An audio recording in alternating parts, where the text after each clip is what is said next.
Bịakwanụ nụrụ ife kpatalụ Papa Chigbo ji wee kunye Chigbo ịga n'ọkpa wee hapụ ya n'ime stọọ ebe unu na-afụ.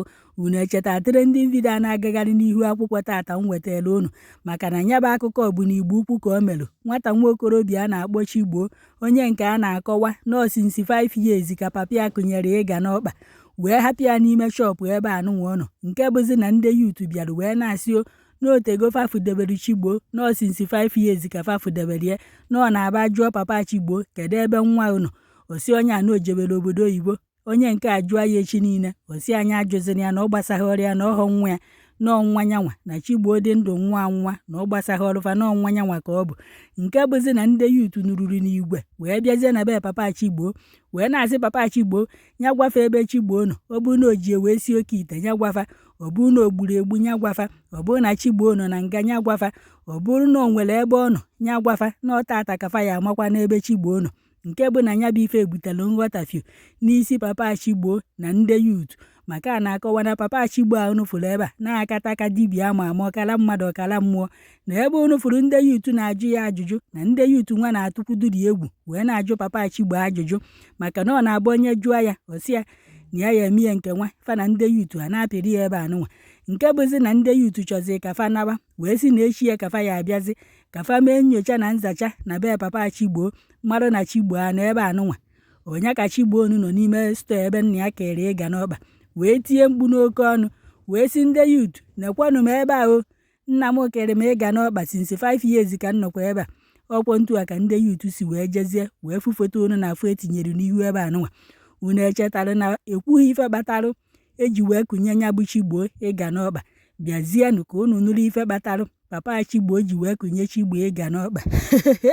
Nya bụ ife abụrụkwa obere ife, a sịkwa na Chigbo ahụ na-afụ ebe a n'ọkwọ kpara akwa ukwu ori nri ọfịa kwa ukwu. Unu echetakwa na mgbe m wetara nya bụ akụkọ na mono wee na-asị ndị Igbo Ukwu na fa kọwara anyị na Chigbo ahụ na-afụ ebe a na ọ bụrụ na ọ bụ onye na-ebi ndụ dị mma na-ama ya n'obodo asị onye ahụ achọ nsogbu na ịmalụ na-aya ejide nna ya na nna ya ji ewee si oke ite.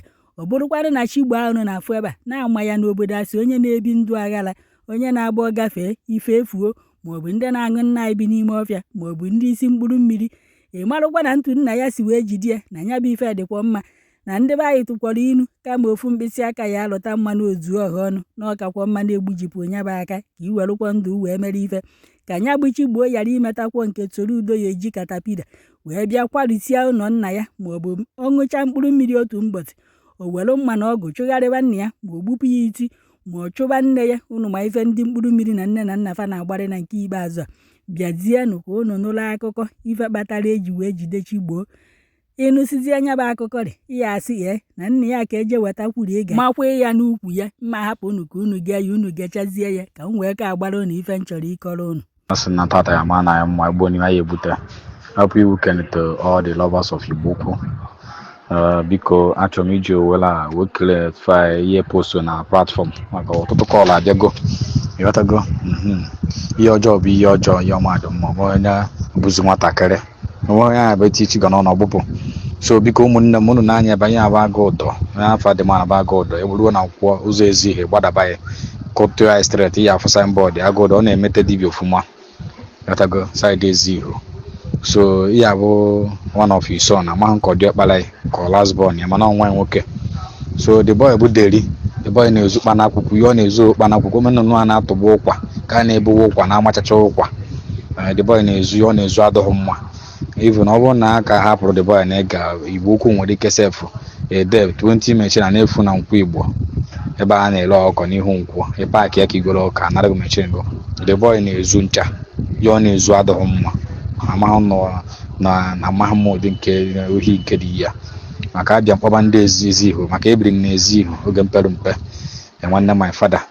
So mebezie kọlụ a na-akọwa na the boy ọ na-ezu ncha mana ihe papa anyị mere adịghị mma ana ama support ya mpa gara handle over to police or security kama ọ na-eje somonso eje nete the boy hand over to governor or government ịghọtago ọ dịzi under their care. Papa ya emeteghị ya mana the boy bụkwa deri ma ama ọsọ ka nkọwara ụmụnne m na awọchị na ma ndị ka ya awọchị nọ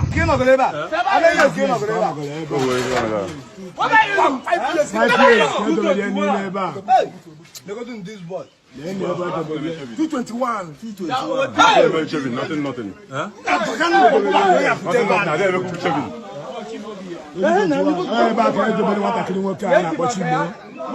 Over 5 years, and I see no job, but you man back after the Asega.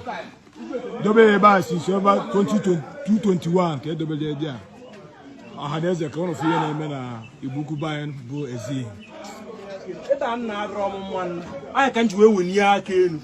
Where's it? No, you can't wait when you came. Where's none ever? When you also. So, okay, I for an end of the 221. 221. 221.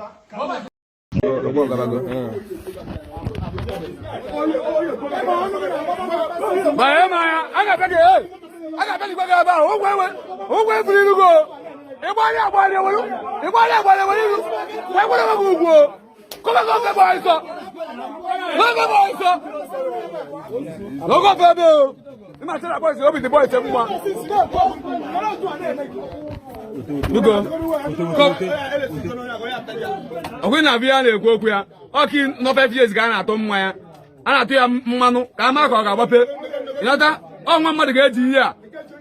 Just say na ya anya. For 5 years and leg isi ya dị. Na ga abịa niile dị. Nene. Alụ dị asa alụ. For 5 years and onye asaba alụ. Ọkụ nwere na afịa na-ekwu okwu ya.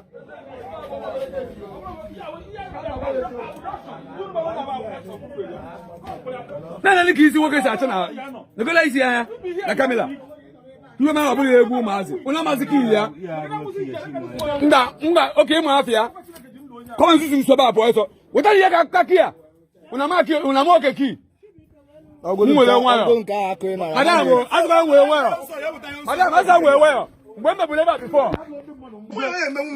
mba ayo kwuru ebe a keta onwere ya rejo nwanne nwoke ka bịara echo ebe echo nkịta sir. Our governor bụ Ọkammụta Prọfesọ Charles Chukwuma Soludo. Ọ sị anyị na any community of that na Anambra State. Arụ ọbụla a na-eme if you see something. Say something. Ọ ka na-ekwu something today. Ọ bụrụ na ekwurie mụ nwa ọgbakọ bụ Igbo ukwu ga involve gọọmenti. Ọ bụ kwurie kama si kwuo na alụ ka mme. Ihe na anwụsị nwanne nwoke and don't we go there zuru oke. Dadị ọkụ ị na-ebe a ka ị na-alịsị n'ibe anyị na-agụ ya anyị chọrọ imebe Chigbo ụlọ ọ bụrụ na ọ nwụọ anwụọ sikwa anyị na ọ nwụrụ anwụ ọ bụrụ na ọ nọ n'ịga egosi anyị ya na ịga anyị ama nọ n'ịga ka ọ nọ ọ bụrụ ọgwa mba ka anyị na-aba ọ bụrụ na Amerịka anyị akpọ gọọmenti oke nerekwe ka anyị na-ekwu yọtago sigosi anyị ebe Chigbo ụlọ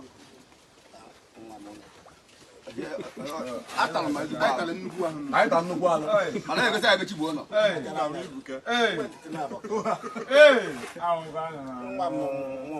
yes No. Stop that. No.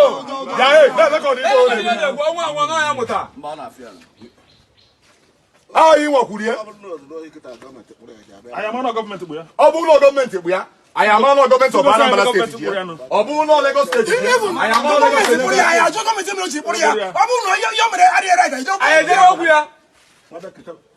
I want them to go over also. I want them to go there. He buy the group the right thing.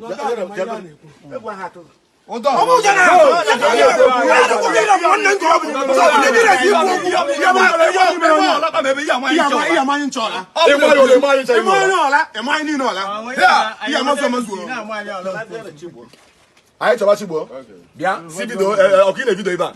No problem. Kalu all the from Monday, I man not get Kalisi in Buba.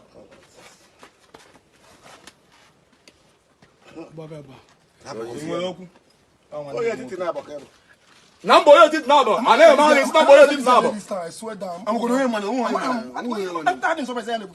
I swear. I didn't surprise you. I'm not going to do it. I'm not going to do it. I said no. I'm going to try that. Why not try? I am not a cage. Okay. Yeah. On ya can worry.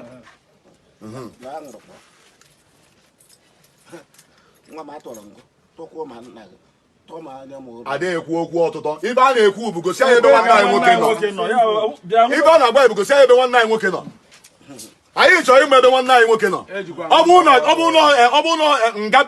na ekwuru ọbịa ka ọ na-egwe anyị na nga ọ bụrụ na ọka anyị grupu onwe anyị ga-aga ọka jefia ọ bụrụ na ịtụrụ ya ịga anyị ama na ịga ka ị tụrụ ya ọ bụrụ na iji echu aja ịgwa anyị na iji echu aja ịgbara ekwu oke ite ịgwa anyị na oke ite ka iji egwọ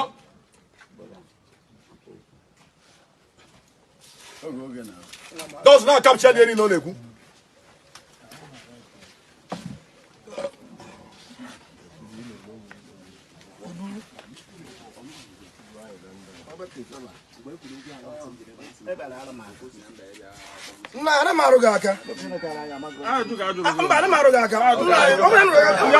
ọkwa na anụgonu ka o si wee mee ife nji wee hapụ ndị a ka o megharịkwa abụ maka ndị enenebeghị onye bụ ife onyonyo ka fa ghọtakwa n'ebe mmiri si wee ba n'opi ụgbọgoro ya bụ ife abụrụkwa na obere ife ụfọdụ nọ na kọmentị wee na-asị na ka Papa Chigbo si wee konye ya ịga n'ọkpa na ọ dịghọ mma na ọka akpọjere ya ndị uwe ojii ebe ọka akpọjie ya ụlọ ikpe eruzie ebe ahụ si na omerụ nke a mee nke a ahapụzi ife a na-akọkọba ife ọzọ onye aka mma onye nwa ya akpọjere ya ndị uwe ojii ka ndị uwe ojii ya bịa kpụrụ ya ụfọdụ nọ na kọmentị wee na-asị na ọ bụkwa na ya bụ nwoke ebudere inwe amameziokwu dịka esi wee kwu na ụfọdụ ndị oyi ya abịala ebe a na-asị gbakwa afa tọchio ebe ụfọdụ nọkwa wee na-asị na ntụ Papa Chigbo si wee kụnye ya ịga na ọka mma na-enweri ike na ọ bụrụ na ọ kụnyeghị ịga ka kịta anụnwa ọ bụrụ na be nwoke a so na ndị ụlọ soro udo ya akụkpọsị na nwa ya na-eme aka ntụtụ ma ọ bụ na-enwere ike ka kịta anụnwa ọ bụrụ na nke nwoke ewerugori mma gbuwasịcha mmadụ isi na ọṅụcha mkpụrụ mmiri ma nna anyị bi n'ime ọfịa